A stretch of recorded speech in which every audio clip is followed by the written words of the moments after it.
So in this recording, we're going to talk about solar power system design calculations. So this is our general view of our solar power system. So we have a couple different things that we need to define here. So how we have is everything connected, but first let's start with the load. So the load is something like a light bulb or a fridge or anything that uses electricity. So you can think about anything you plug in your house. In this case, it's going to be plugged into the solar power system to be powered. So right now we're going to be using, in this example, a 100 watt AC light bulb. And we're going to be using it for 2 hours a day all year long. Then we have an inverter. So what an inverter does is it takes DC electricity and converts it to AC electricity. And it loses some electricity along the way. So we're going to assume that our efficiency is 50%. So efficiency a lot of times is labeled with a Greek letter called eta, which is right here. So that's why we have that. So whenever you see eta, think efficiency. And our inverter has a maximum power rating of 450 watts. So we'll have to take that into account. Also, in our system, we have something called a charge controller. So what a charge controller does is make sure that the battery is not too overloaded or too drained, because batteries don't like to be overcharged or undercharged. So that's what the charge controller does. So it's really the decision maker of the solar power system. So this isn't exactly right, but we're going to use 100% efficiency for the charge controller. Normally it's around 80 to 90%, maybe a little higher. But just for simplicity's sake, we're going to use 100% efficiency.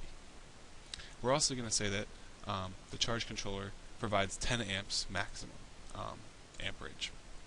So that's its sort of upper limit rating, just like the inverter has an upper limit rating. We're also going to include some batteries in our system. Now, right now we don't know how many, so how we rate batteries is something called amp hours. So again, 1 amp hour is providing 1 amp for 1 hour.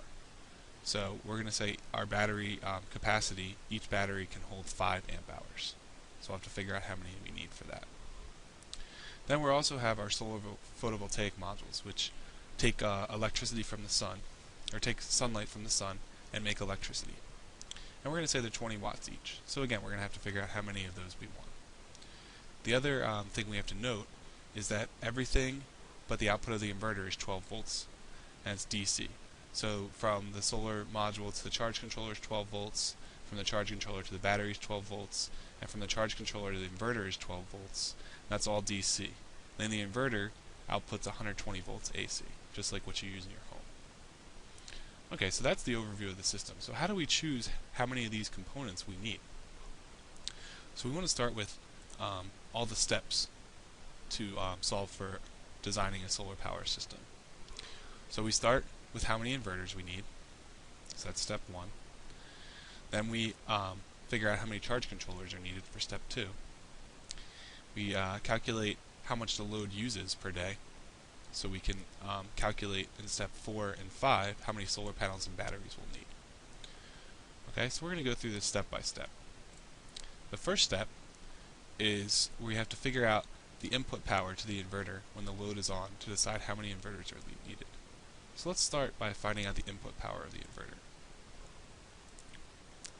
So if we remember, the general efficiency equation is that the efficiency equals the output power over the input power. And so since we know from the previous slides, we know the output power of the inverter and we know the efficiency of the inverter, we solve for the unknown, which is input power. So input power equals output power divided by the efficiency of the inverter. Then we plug in what we knew from the first slide and we solve for input power, and the output power again was 100 watts and the efficiency was 50%, so we get an output of 200 watts. So we know that the maximum power rating of the inverter was 450 watts, and since the power that we're supplying to it is 200 watts, we only need 1 inverter. Now this would, if we got greater than 450 watts, we would need more than 1 inverter. Okay, so that's step 1. Now step 2, we want to figure out the amperage the charge controller provides to the inverter to decide how many charge controllers are needed. Okay, so we know the power coming out of the charge controller to the inverter is 200 watts. So we have to figure out what the current is, though, because the charge controller is rated with a current rating. So if we remember that power equals voltage times amperage, we can again rearrange the equation for the unknown. That amperage equals power over voltage. And the power is 200 watts, and the voltage is 12 volts. So the amperage is 16.67 amps, coming from the charge controller and going to the inverter. Since our rating is 10 amps, and we're drawing 16.67, we need 2 charge controllers, because then our rating will be 20 amps for those 2 charge controllers.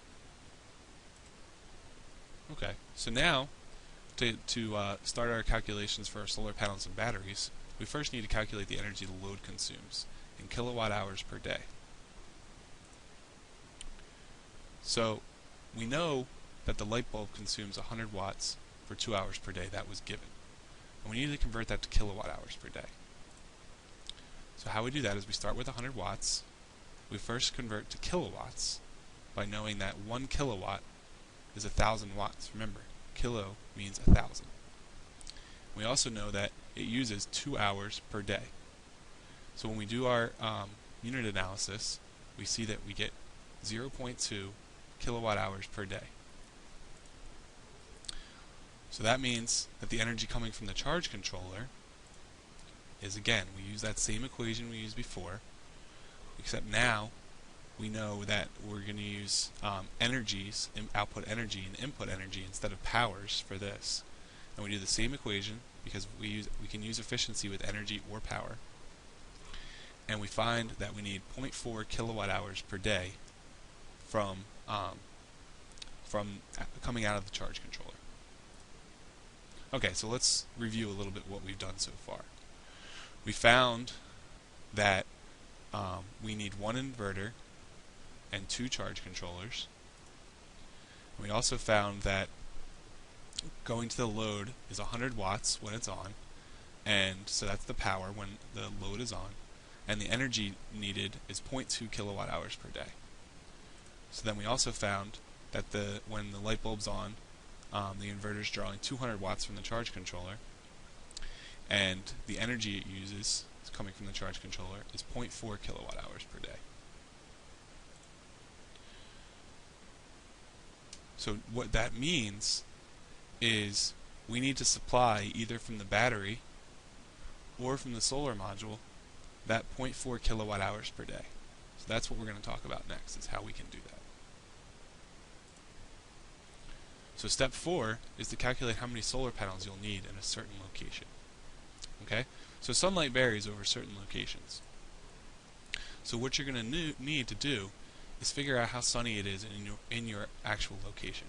What's nice is that the National Renewable Energy Lab has a program called PV Watts, which is very easy to use and is a simulation to figure out how sunny your area is. I've also made another instructional video on how to use PV Watts. We're not going to go over that right now. What we're going to go over is how you use the results from PV Watts. So I ran PV Watts for Wilmington, Delaware. You can see the city and state here. And what we're going to look at is how that performed over a year. Okay? So what PV Watts gives us as a result here is this little thing. And what we really want to look at is the 2 first rows. So what we're going to do is look at each of the solar radiation outputs for each month of the year. Now, what we're worried about is when the solar output is very low, because that's when we want to design for. We want to design for the worst case, because when the solar output's low, that means we might not have enough power if we design for the better months. So we can see that December is the lowest number in solar radiation. So that's the worst month. So that's what we have to design for. So we see that that's 2.88 kilowatt hours per meter squared per day. So, but what we need to look at is how we can use that 2.88 kilowatt hours per meter squared per day. It turns out this unit is equivalent to something called sun hours. And you can also think of it as having the units of hours per day of full sunlight. So that would be like 2.88 hours per day of full sunlight. And since we know what the solar panel produces, which is 20 watts at full sunlight, you can use it to calculate the kilowatt hours per day that one solar panel produces, like so. So we know that 2.88 hours per day is what the solar panel produces, its full output. We know that 20 watts is produced by one solar panel, and again we use our unit conversion to convert from kilowatts to convert from watts to kilowatts, and we find that one solar panel produces 0.0576 kilowatt hours per day. So then we need to figure out how many solar panels we need to produce what we need. So we know we have to provide, from the previous step, 0.4 kilowatt hours per day. So to calculate how many solar panels we need, we do the following. We take in 0.4 kilowatt hours per day, because that's what we need, and we divide by 0.0576 kilowatt hours per day for one solar panel. And this gives us an answer of 6.94 solar panels. Now obviously we can't have 6.94 solar panels, so we round up that we need 7 solar panels. So step 5 is now we need to calculate how many batteries we'll need for the system to work without sunlight for a certain number of days. So just think about if you had a storm system come through and it wasn't very sunny days, you'd have to have some battery backup so you could supply the charge controller and the light bulb to turn on. So what we're going to do is we're going to say, okay, we're going to just say 3 days is needed where it's going to be really cloudy or really rainy and we have no sun and we need to power it with all batteries.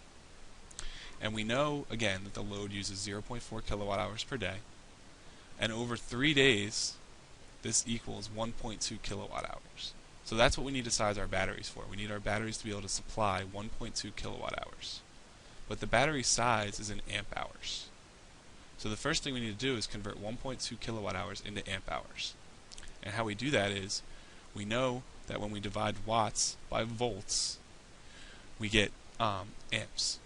So we have kilowatt hours, we divide by volts, and we get kilo amp hours. And then again we do our unit conversion with kilo, that we know 1,000 amp hours is in 1 kilo amp hour, so we need 100 amp hours.